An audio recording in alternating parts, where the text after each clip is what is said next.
আসসালামু আলাইকুম। আমন্ত্রণ বাংলা ভিশন সংবাদে আপনাদের সাথে আছি আমি শফিক রায়হান। শুরুতেই বিআরবি কেবলস সংবাদ শিরোনাম। জীবন জীবিকা রক্ষায় 6,03,000 কোটি টাকার বাজেট। করোনা রুখতে বরাদ্দ 10,000 কোটি, ঘাটতি মিটবে বিদেশি ঋণে। দাম বাড়বে তামাক, মোবাইলে অর্থ লেনদেন ও প্রসাধনী সহ বিদেশি পণ্যের, কমবে দেশীয় টিভি, ফ্রিজ ও কম্পিউটার কাঁচামালের। সংকট উত্তরণের বাজেট, দাবি আওয়ামী লীগের। সরকারের মদত পুষ্টদের স্বার্থ রক্ষা বলছে বিএনপি, বাস্তবায়নে সন্দিহান অর্থনীতিবিদরা। বন্দিদশা থেকে পালিয়ে এলো তরুণী, টিকটকের ফাঁদে ভারতে পাচার ও পতিতাবৃত্তিতে বাধ্য করার ভয়াবহ বর্ণনা।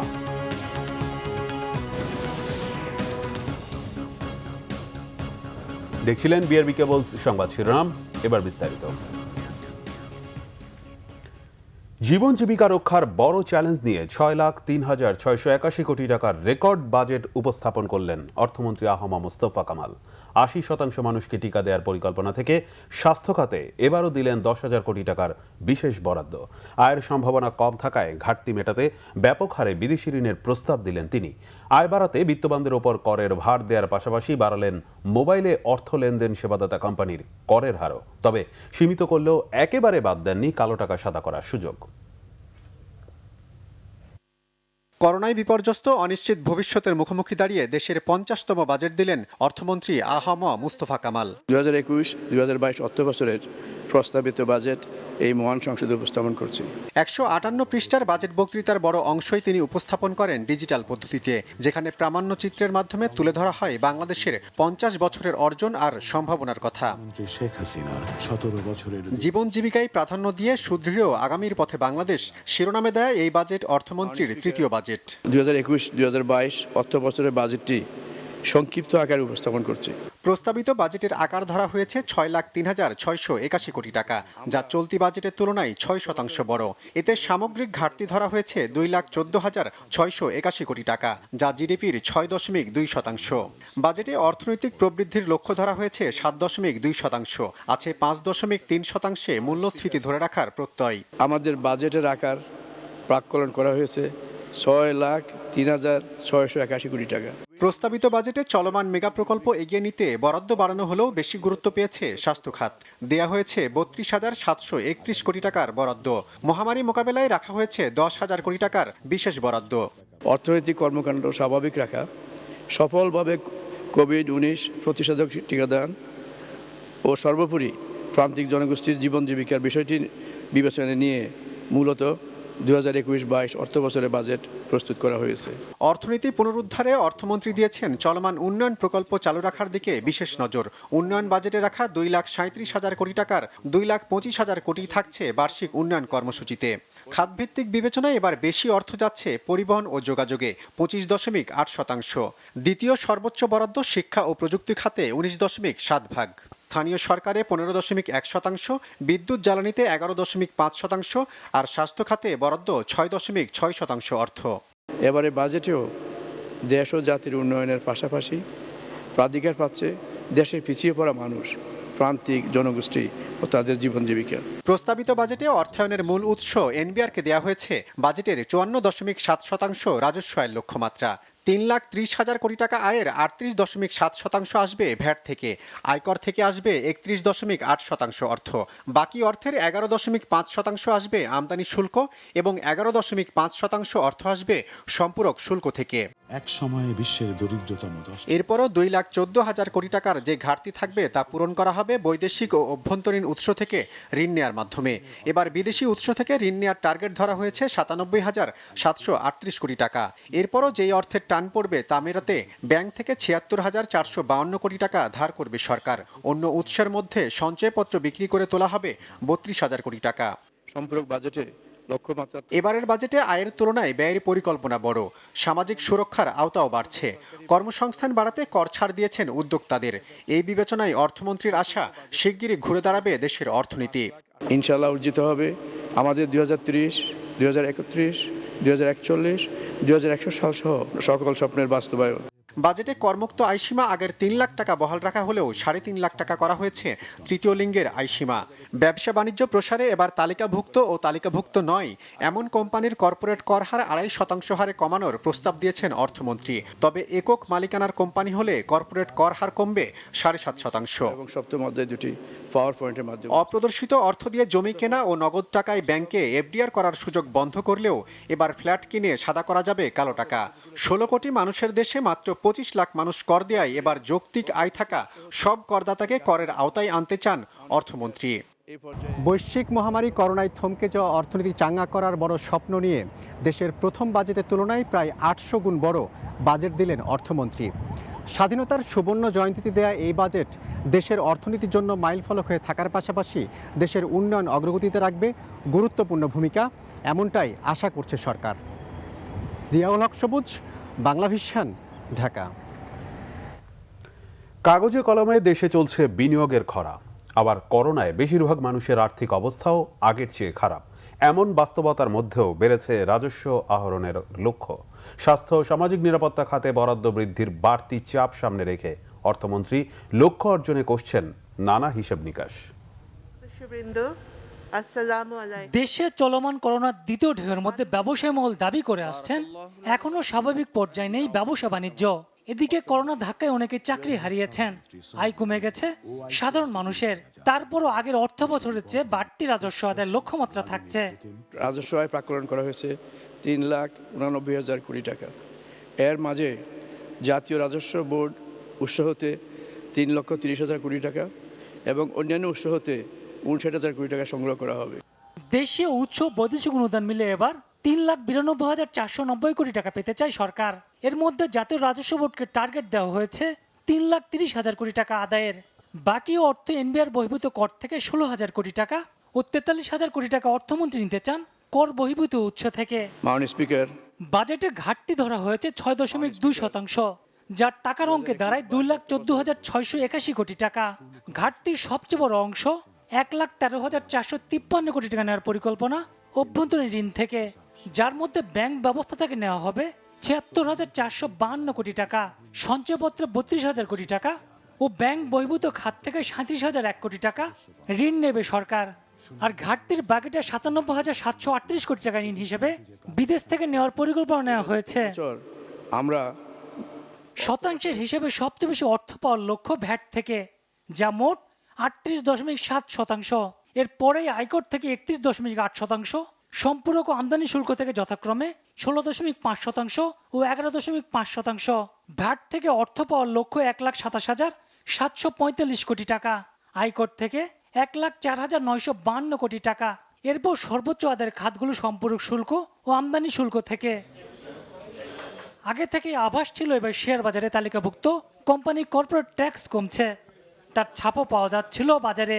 বৃদ্ধির ধারাবাহিকতা ডিএসসি সূচক ৬,০০০ উপরে অবস্থান করছে। শেয়ার বাজারে তালিকাভুক্ত কোম্পানির কর্পোরেট ট্যাক্স কমানো হয়েছে ২.৫%।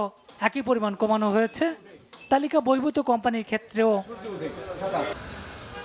ক্ষেত্র থাকার পরও সঠিকভাবে ট্যাক্স আদায় করতে পারছে না সরকার। তাই সরকারের এবার বড় চেষ্টা থাকছে কর ফাঁকি কমানো, ট্যাক্স নেট বাড়ানো। এ কারণে দোকানে ইলেকট্রনিক ডিভাইস ইএফডি বসানোর উপর গুরুত্ব দেওয়া হয়েছে। ২ লাখ টাকার ঊর্ধ্বে সঞ্চয়পত্র কিনতে ও পোস্টাল সেভিং অ্যাকাউন্ট খুলতে টিআইএন গ্রহণের বাধ্যবাধকতা আরোপ করা হয়েছে। স্বপ্নের বাস্তবায়ন। এদিকে করমুক্ত আয়ের সীমা বৃদ্ধির দাবি থাকলেও সাধারণ মানুষের জন্য সে হারে কোনো পরিবর্তন আনেননি অর্থমন্ত্রী। এবারে বাজেটেও দেশ ও জাতির উন্নয়নের পাশাপাশি প্রাধিকার পাচ্ছে দেশের পিছিয়ে পড়া মানুষ, প্রান্তিক জনগোষ্ঠী। জিএম হাসান, বাংলাভিশন, ঢাকা। এদিকে বাজেট এলেই সাধারণ মানুষ হিসেব কষতে শুরু করেন কি কি পণ্যের দাম কমছে বা বাড়ছে। এবারের বাজেটকে বলা যায় অনেকটাই ব্যবসায়ী বান্ধব বাজেট।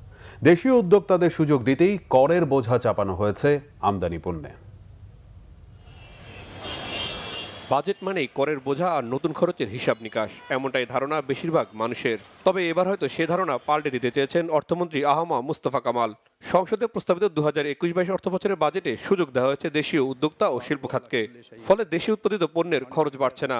তবে বিলাসিতায় খরচ বাড়বে কয়েক গুণ। অর্থনৈতিক কর্মকাণ্ড স্বাভাবিক রাখা। প্রস্তাবিত বাজেট বিশ্লেষণে দেখা যায় বরাবরের মধ্যে তামাকজাত পণ্যে নতুন শুল্ক আরোপ করা হয়েছে। যদিও সিগারেটের 4টি স্তরের মধ্যে 3টি স্তরের দাম বাড়ানোর প্রস্তাব করা হয়েছে। দেশীয় ফিল্টার বিড়ির দাম অপরিবর্তিত থাকছে। আমদানি করা বিলাসী পণ্য যেমন বডি স্প্রে প্রসাধনী পণ্যের দাম বাড়বে। কৃষিকে উৎসাহ দিতে শুল্ক আরোপ করা হয়েছে আমদানি করা প্যাকেটজাত খাবার, সবজি, ভেড়া ও ছাগলের মাংস, শিল্প লবণ এবং ক্যানজাতীয় ফ্রোজেন ফুডে। ভ্যাট আরোপের কারণে খুচরা পর্যায়ে স্যানিটারি টেবিল ওয়্যার, কিচেন ওয়্যারের দাম বাড়তে পারে। তবে নতুন করে শুল্ক আরোপ হয়নি টাইলস উৎপাদনে। দেশীয় পণ্য সুরক্ষায় শুল্ক আরোপে আমদানি করা স্মার্টফোনের দাম আরেক দফা বাড়বে। সেক্ষেত্রে সুবিধা পাবে দেশীয় কোম্পানিগুলো। একইভাবে দেশীয় খেলনার উৎপাদন উৎসাহিত করতে আমদানি করা সমজাতীয় পণ্যে শুল্ক আরোপ করায় বিদেশি খেলনার দাম বাড়বে। দাম বৃদ্ধির তালিকায় আছে জ্যোতিষী ও ঘটকালির খরচ, টিভি পত্রিকায় বিজ্ঞাপন, গাড়ির নিবন্ধন, রুট পারমিট, ফিটনেস ও মালিকানার সনদ নবায়নের খরচ। দেশে কম্পিউটার সহ কিছু পণ্যের উৎপাদন উৎসাহিত করতে সেসব পণ্যের আমদানির ক্ষেত্রে বেশি হারে শুল্ক আরোপ করা হচ্ছে।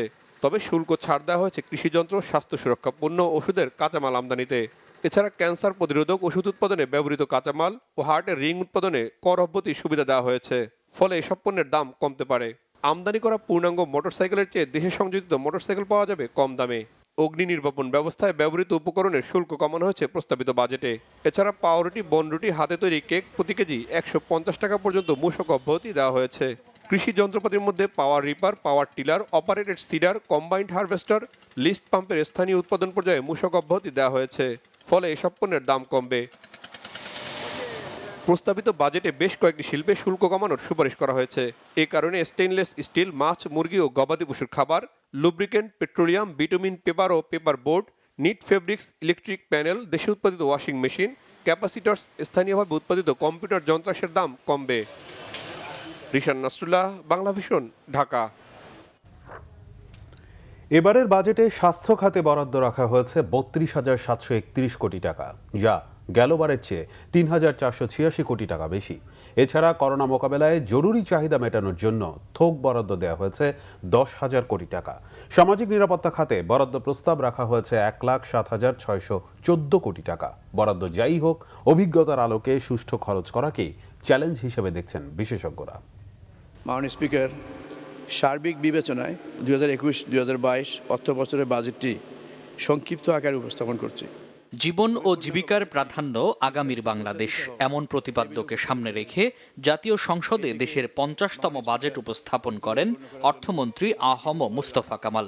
আমাদের অর্থনীতির উপর কোভিড-19-এর প্রভাব দীর্ঘতর হওয়ায় করোনায় ভঙ্গুর স্বাস্থ্য খাতকে প্রাধান্য দিয়ে গেল অর্থ বছরের চেয়ে 3,486 কোটি টাকা বাড়িয়ে বরাদ্দ দেওয়া হয়েছে 32,731 কোটি টাকা।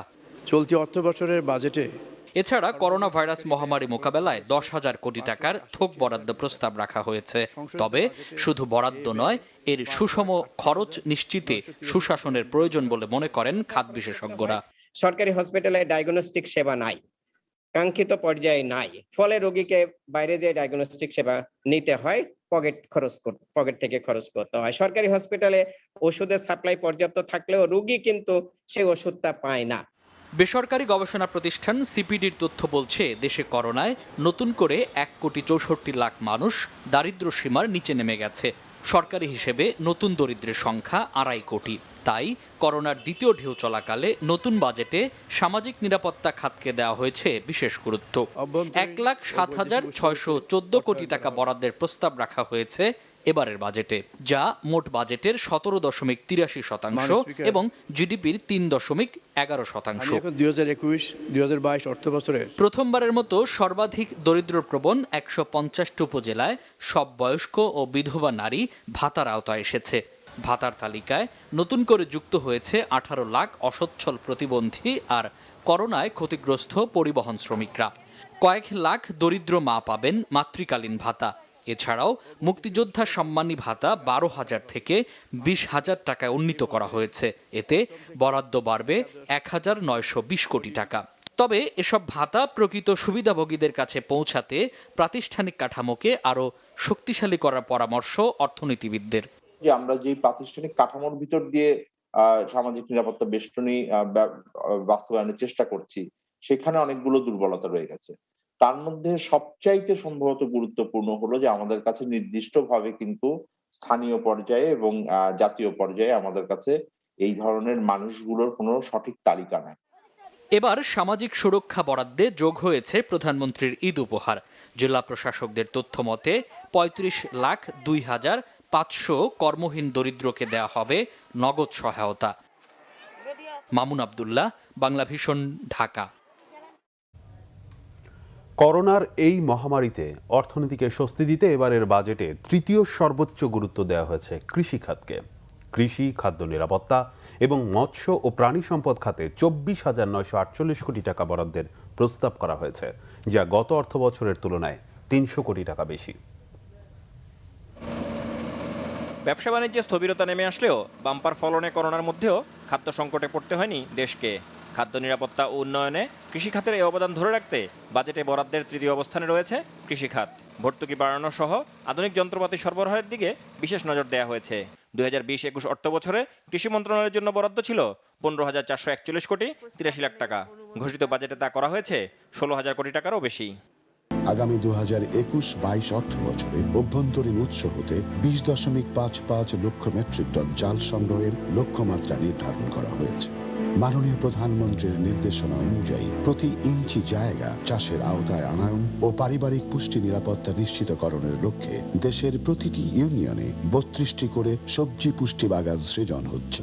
সমৃদ্ধ কৃষির অগ্রযাত্রায় সরকারের নির্বাচনী প্রতিশ্রুতি এবং এসডিজি বাস্তবায়ন শীর্ষক পরিকল্পনা দলিল প্রণয়ন করা হয়েছে। কৃষি প্রক্রিয়াজাতকরণ, ফল প্রক্রিয়াজাতকরণ, দুগ্ধ উৎপাদন, দুগ্ধজাত পণ্য উৎপাদন এবং খামার যন্ত্রপাতি উৎপাদন খাতেও 10 বছরের জন্য কর অবকাশ সুবিধা দেয়া হচ্ছে। দেশ ক্রমশ কৃষি নির্ভর অর্থনীতি হতে উৎপাদন নির্ভর অর্থনীতির দিকে এগিয়ে যাচ্ছে। আগামীতে অর্থনীতির কাঠামোগত রূপান্তর ত্বরান্বিতকরণের উপর জোর দেওয়া হবে।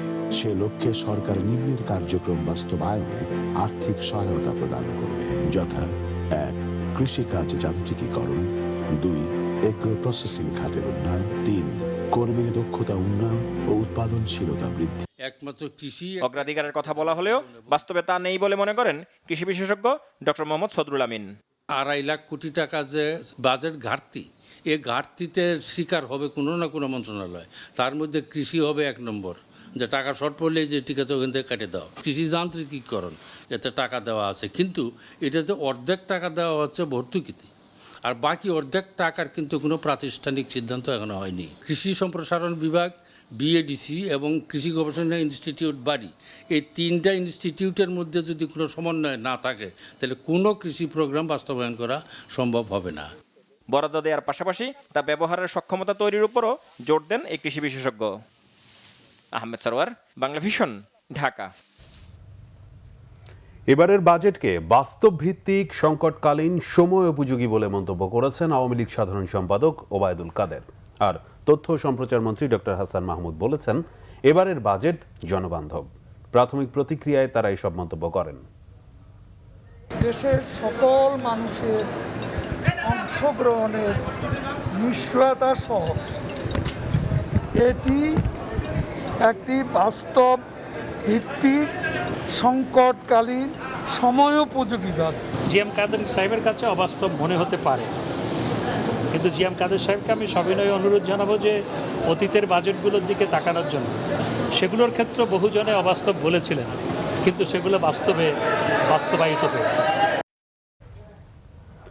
বাজেটকে স্বাগত জানিয়ে আনন্দ মিছিল করেছে ক্ষমতাসীন আওয়ামী লীগ ও এর সহযোগী সংগঠনগুলো। বিকেলে আওয়ামী লীগের 23 বঙ্গবন্ধু এভিনিউ কার্যালয় প্রাঙ্গণে আনন্দ মিছিল বের করে ঢাকা মহানগর দক্ষিণ আওয়ামী লীগ, যুবলীগ, স্বেচ্ছাসেবক লীগ, কৃষক লীগ সহ দলের নানা সহযোগী সংগঠন। এবারের বাজেটকে জনকল্যাণ ও উন্নয়নমুখী বলে আখ্যা দেন নেতাকর্মীরা। ইতিহাসের সবচেয়ে বড় ও গণবান্ধব এই বাজেট উপস্থাপনের জন্য প্রধানমন্ত্রী শেখ হাসিনাকে ধন্যবাদ জানানো হয়। এদেশের মানুষের অর্থনৈতিক অগ্রযাত্রায় এই নতুন বাজেট মাইল ফলক হয়ে থাকবে বলে আশা প্রকাশ করা হয়। আনন্দ মিছিল শেষে মিষ্টি বিতরণ করা হয়। এদিকে বাজেটকে স্বাগত জানিয়ে ধানমন্ডিতে দলীয় সভাপতির রাজনৈতিক কার্যালয়ের সামনে আনন্দ মিছিল করেছে ঢাকা মহানগর উত্তর আওয়ামী লীগ। এদিকে বিএনপি মহাসচিব মির্জা ফখরুল ইসলাম আলমগীর বলেছেন, প্রস্তাবিত বাজেটে সাধারণ মানুষের অর্থনৈতিক উন্নয়নের জায়গা নেই। সরকারের মদতপুষ্টদের স্বার্থই প্রাধান্য পেয়েছে। অন্যদিকে বিএনপির স্থায়ী কমিটির সদস্য আমির খসরু মাহমুদ চৌধুরী বলেছেন, স্বজন তোষণ নীতির বাজেটে নিম্নবিত্ত মানুষের জন্য কিছুই নেই। এই বাজেটের মধ্যে সাধারণ মানুষের অর্থনৈতিক উন্নয়নের কোনো জায়গা নেই। এই উন্নয়ন কার? এই উন্নয়ন শুধু যারা এই সরকারের মদতপুষ্ট, যারা সরকারের প্রশ্রয় পেয়েছে, যারা সরকারের আশ্রয় রয়েছে, তাদের বিত্ত বৃদ্ধি হচ্ছে। সাধারণ মানুষের এখানে কোনো স্থান নেই। যে স্বাস্থ্য ব্যবস্থা ভেঙে পড়েছে, সেই স্বাস্থ্য ব্যবস্থা পুনরুদ্ধারের জন্য যে বরাদ্দ দেওয়া হয়েছে সেটা আগের মতোই একটা বরাদ্দ দেওয়া হয়েছে। অথচ এই স্বাস্থ্য ব্যবস্থা যদি পুনরুদ্ধার করতে হয় তাহলে কমপক্ষে জিডিপির 5% এখানে বিনিয়োগ করার কথা ছিল। শিক্ষাক্ষেত্রেও তাই, জিডিপির 5% নিচে করলে শিক্ষা স্বাস্থ্য ব্যতীত আমরা যেখানে এসে দাঁড়িয়েছি আজকে আর অর্থনৈতিকভাবে সেখান থেকে বেরিয়ে আসার কোনো সুযোগ নেই।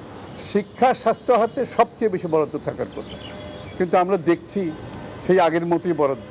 তারা এটাকে একটা ওই নিয়ম গতানুগতিক বাজেট যেভাবে এত বছর দিয়ে আসছে সেভাবে দিয়ে আসছে, এবং পুরো অর্থনীতিটাকে যে মডেলে তারা দাঁড় করিয়েছে আজকে, যে ইকোনমিক মডেল আওয়ামী লীগ দাঁড় করিয়েছে, এটা একটা স্বজন তোষণের অর্থনীতি। অন্যদিকে প্রস্তাবিত বাজেটকে ইতিবাচক হিসেবে দেখলেও এর বাস্তবায়ন নিয়ে সন্দিহান অর্থনীতিবিদরা। সেই সাথে রাজস্ব আদায়ে এনবিআর এর লক্ষ্য পূরণ হওয়া নিয়ে সন্দিহান তারা। আর সিপিডি বলছে টিকা কার্যক্রমে বাজেটে বরাদ্দ পর্যাপ্ত নয়। বাজেটটা সার্বিকভাবে মোটা দাগে বলবো এইবারে বাজেটটা কিন্তু বেটার হয়েছে গতবারের।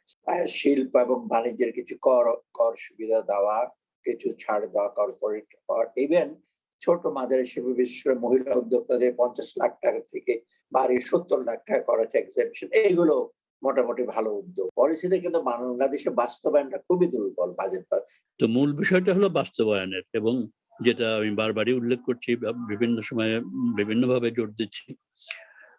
তো এবং সেই ক্ষেত্রে যে প্রশাসনিক যন্ত্রের দক্ষতা বৃদ্ধি, তাদের জবাবদিহিতা বৃদ্ধি, এবং কোনো দুর্নীতি যাতে না হয় সেটা রাজস্ব আহরণের ক্ষেত্রেই হোক বা ব্যয়ের ক্ষেত্রে হোক, সেটা নিশ্চিত করা। রাজস্ব ক্ষেত্রে তো আমাদের যথেষ্ট মাত্রায় ঘাটতি আছে, তো এটা অর্জন করা সম্ভব হবে না বলেই আমার দৃঢ় বিশ্বাস। প্রত্যেককে টিকা দিতে হবে, এই জন্য আমাদের এখানে বাজেটে 10,000 কোটি টাকা রাখা হয়েছে, কিন্তু এটা পর্যাপ্ত নয়। আরেকটি বিষয় হচ্ছে যে বাজেটের বরাদ্দ স্বাস্থ্য খাতে এখনও কিন্তু সেই গত বছরের মতোই এবং আগের বছরগুলোর মতোই রয়েছে। গত অর্থ বছরে বাস্তবায়নের হার স্বাস্থ্য খাতে সবচাইতে কম, সুতরাং অর্থ বরাদ্দ করেও লাভ নেই। সেই জন্যই আমরা বলছি যে একদিকে স্বল্পকালীন অর্থাৎ এই মুহূর্তে পর্যাপ্ত অর্থ রাখা, তার পাশাপাশি এই অর্থটা যাতে সুচারুভাবে পুরোপুরি এবং মানসম্পন্নভাবে ব্যবহার হয় সেটার জন্য কিনা মধ্যমেয়াদে সংস্কার কাজগুলি চালিয়ে যেতে হবে। স্বাস্থ্য খাতটাকে পুরো ঢেলে সাজানোর কাজটা এখনই শুরু করতে হবে। গত 1 বছরে আমরা সেই ধরনের কোনো উদ্যোগ দেখতে পাইনি, যেটা কিনা খুবই দুঃখজনক। ব্যবসা ও বিনিয়োগ বান্ধব বাজেট উল্লেখ করে বাজেটকে স্বাগত জানিয়েছে দেশের শীর্ষ ব্যবসায়ীদের 2 সংগঠন এফবিসিসিআই এবং ডিসিসিআই। বাজেট নিয়ে তাৎক্ষণিক প্রতিক্রিয়ায় সংগঠনের 2 সভাপতি জানান, মহামারী করোনা পরিস্থিতিতে এই বাজেট বাস্তবায়নের দরকার সুশাসন, যথাযথ মনিটরিং ও রাজস্ব আদায়ের লক্ষ্যমাত্রা অর্জন।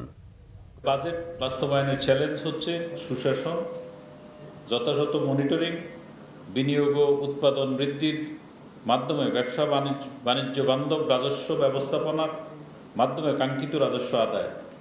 বাজেট বাস্তবায়নের ক্ষেত্রে দক্ষতা, স্বচ্ছতা, জবাবদিহিতা এবং তদারকের মান ক্রমাগত উন্নয়নের সুস্পষ্ট দিক নির্দেশনা ও পরিকল্পনা নিশ্চিত করা জরুরি। যদিও এটি ব্যয়বহুল বাজেট, এর মাধ্যমে বিনিয়োগ বৃদ্ধি, ব্যবসায়ীদের আর্থিক প্রণোদনা, সামাজিক নিরাপত্তা ব্যয় বৃদ্ধি ও জনগণকে করোনা পরবর্তী পরিস্থিতি থেকে রক্ষায় বরাদ্দে উদ্যোগ থাকার কারণে জীবন জীবিকার ভারসাম্য রক্ষায় এটা একটি অন্তর্ভুক্তিমূলক বাজেট হয়েছে বলে আমরা মনে করি। ভাই বোনেরা আছেন, তাদের সাথে আমরা ভারতে নির্যাতিত বাংলাদেশি তরুণীর ভাইরাল হওয়া ভিডিও সামাজিক যোগাযোগ মাধ্যমে আপলোড করেছিল পাচার হওয়া আরেক বাংলাদেশি তরুণী। উদ্দেশ্য ছিল অপরাধীদের দ্রুত গ্রেফতার। পাচারকারীদের হাতে 2.5 মাস ভারতে বন্দী থাকার পর সম্প্রতি পালিয়ে দেশে ফিরেছেন নির্যাতিত সেই নারী। বলেছেন কিভাবে টিকটকের ফাঁদে ফেলে অল্প বয়সী মেয়েদের পাচার করা হয়। বিস্তারিত জানাচ্ছেন জিয়া খান। 4 যুবক আরেক নারীর মাধ্যমে নির্যাতনের শিকার বাংলাদেশি তরুণীর ভাইরাল ভিডিও কদিন ধরেই রয়েছে আলোচনার কেন্দ্রে। ভারতের বেঙ্গালুরে গ্রেফতারও হয় অপরাধীরা। নির্যাতিত বাংলাদেশি তরুণীর ভাইরাল হওয়া ভিডিও সামাজিক যোগাযোগ মাধ্যমে আপলোড করেছিলেন এই তরুণী। তিনিও পাচার হয়েছিলেন একই চক্রের হাতে। ভিডিওটা আস্তে আস্তে ভাইরাল হয়। আমি চাইছিলাম যেন ওদের এই ভিডিওটার মাধ্যমে যেন করে ধরে নেওয়া যায়, কারণ আগের থেকে একটা খার ছিল, আমার মাথা ফাটা ফেলছে, প্লাস আমাকে নিয়ে যাওয়ার পর অনেক কিছুই করছে। ভুক্তভোগী জানান 2020 সালে টিকটকের মাধ্যমে বন্ধুত্ব হয় পাচারকারী দলের সদস্য হৃদয়ের সঙ্গে। তারপর কুল পার্টির নামে প্রথমে নারায়ণগঞ্জ, পরে গাজীপুরের একটি রিসোর্টে টিকটকের প্রায় 6 থেকে 700 সদস্যের সঙ্গে তারাও অংশ নেন। হৃদয় অনেক পোলাপেনকে গাঁজা মদ সবই দিত আর কি ওর টিকটক স্টার মানে যত সব পোলাপেন ছিল সব পোলাপেনই ছিল ওইখানে। এসব পার্টির আয়োজক ছিল পাচারকারীরা। বুঝে ওঠার আগেই কুষ্টিয়ায় আরেকটি পার্টির নামে সুকৌশলে পাচার করা হয় এই নারীকে। আমি দেখে বলুন যে হ্যাঁ এটা তো সাতক্ষীরে, কেন আসছি? পরে বলতেছিল এখানে কেন ভুল করে এখানে চলে আসছি। হৃদয় বলছিল যে সামনেই বর্ডার, চল বর্ডারটা দেখে আসি। ওইখানে যাওয়ার পরে দেখি 4 জন আছে ওইখানে। কিছুক্ষণ হাঁটার পরে অনেকখানি দূর আসার পরে শুনি এটা ইন্ডিয়া। এই তরুণী জানান তার মতো আরো অনেক মেয়েকে টিকটকের ফাঁদে ফেলে পাচার করা হয়েছে। 12টা বাজে প্লেনে উঠে, 2টা বাজে, রাতে 2টা বাজে নামায় দেয় ব্যাঙ্গালোরে। সবুজ আর রুবেল ওরা দুজন আসে, অনেক মদ মানে কোকিং সব নিয়ে আসে। তো ওরা খাচ্ছিল, সবাইকে ফোর্স করতেছিল যে খাইতেই হবে, না খাইলে সমস্যা আছে। মানে ওইটা খাওয়াই ওরা আর কি ভিডিও পিক তুলা রাখে, অনেক চিল্লাফাল্লা করে, অনেক ইয়ে করে। ও বোতল দিয়ে আমার মাথা ফাটা ফেলে আমি 4টি সিঁড়ি দেয়। হৃদয়, সাগর, রুবেল ছাড়াও অনেকেই পাচারের সঙ্গে জড়িত। ওরা যে বাসার থেকে টাকা না আনলে যেগুলো আছে এগুলো সব ছেড়ে দিব আর মারধর করবে। মারধর তো অলরেডি করছি, হ্যাঁ ভিডিও আর পিক ছেড়া দিবে, আর গালাগালি হিউজ পরিমাণে করতো।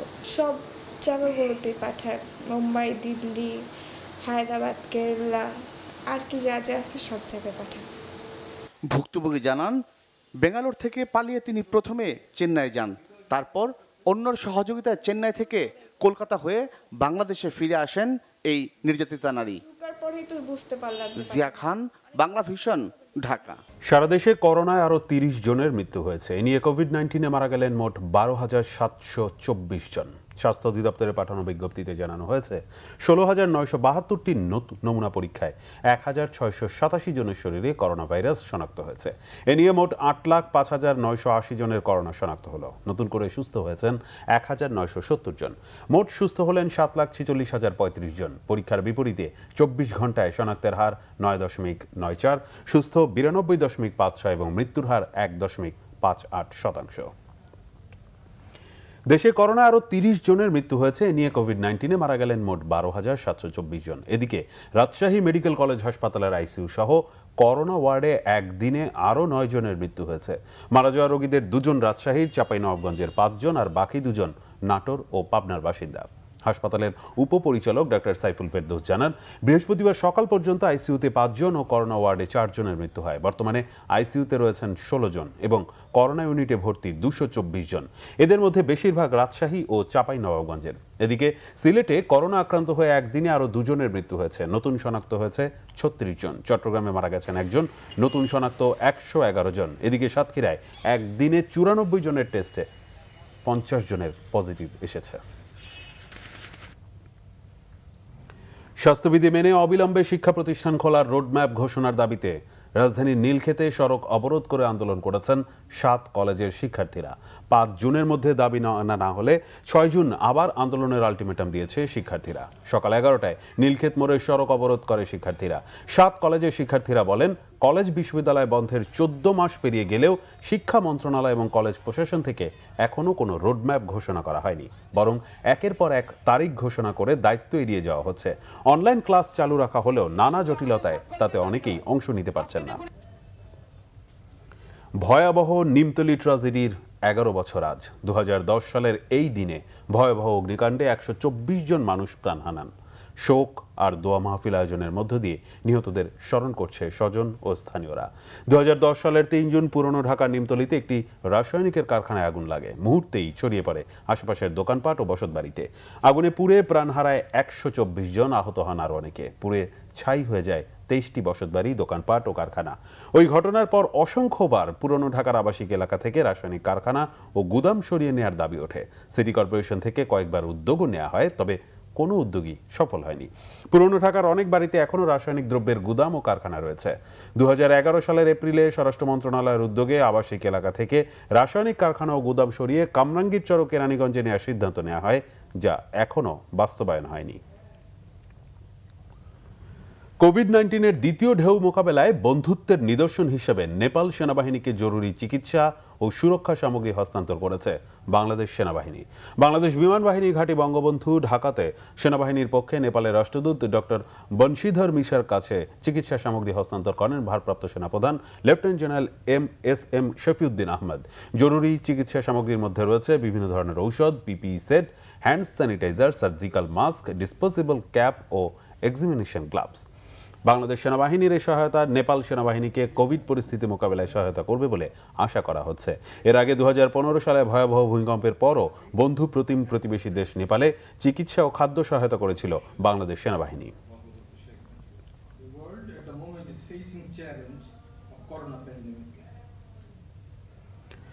পূবালী ব্যাংক লিমিটেডের 38তম সাধারণ সভা হয়েছে। ব্যাংকের প্রধান কার্যালয়ের অডিটোরিয়ামে এই সভায় সভাপতিত্ব করেন পূবালী ব্যাংকের পরিচালনা পর্ষদের চেয়ারম্যান মঞ্জুরুর রহমান।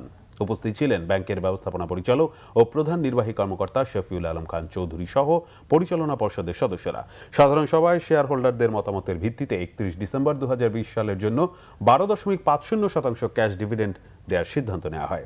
ভিডিও কনফারেন্সের মাধ্যমে বিপুল সংখ্যক শেয়ার হোল্ডার সাধারণ সভায় অংশ নেন।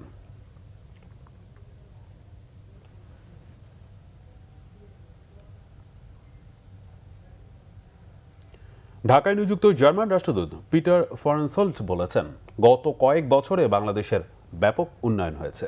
হাই কোয়ালিটি পণ্য তৈরি করে সাফল্যের উজ্জ্বল দৃষ্টান্ত ওয়ালটন।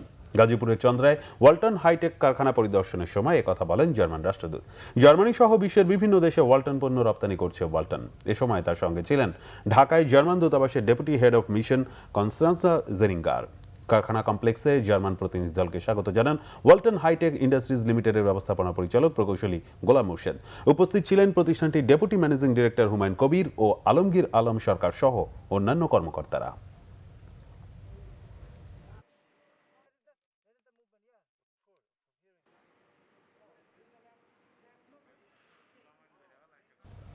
সংবাদ শেষ করব বিআরবি কেবল শিরোনামগুলো আরেকবার জানিয়ে। জীবন জীবিকা রক্ষায় 6,03,000 কোটি টাকার বাজেট। করোনা রুখতে বরাদ্দ 10,000 কোটি। ঘাটতি মিটবে বিদেশি ঋণে। দাম বাড়বে তামাক, মোবাইলে অর্থ লেনদেন ও প্রসাধনী সহ বিদেশি পণ্যের। কমবে দেশীয় টিভি, ফ্রিজ ও কম্পিউটার কাঁচামালের। সংকট উত্তরণের বাজেট, দাবি আওয়ামী লীগের। সরকারের মদত পুষ্টদের স্বার্থ রক্ষা, বলছে বিএনপি। বাস্তবায়নে সন্দিহান অর্থনীতিবিদরা। বন্দিদশা থেকে পালিয়ে এলো তরুণী। টিকটকের ফাঁদে ভারতে পাচার ও পতিতাবৃত্তিতে বাধ্য করার ভয়াবহ বর্ণনা।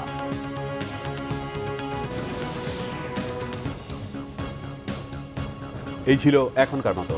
পরের সংবাদ রাত 1টায়। এছাড়া বাংলাভিশন সংবাদ ও সংবাদ সংশ্লিষ্ট অনুষ্ঠান দেখতে ভিজিট করুন www.banglavision.tv ও facebook.com/banglavision এবং সাবস্ক্রাইব করুন youtube.com/banglavision news।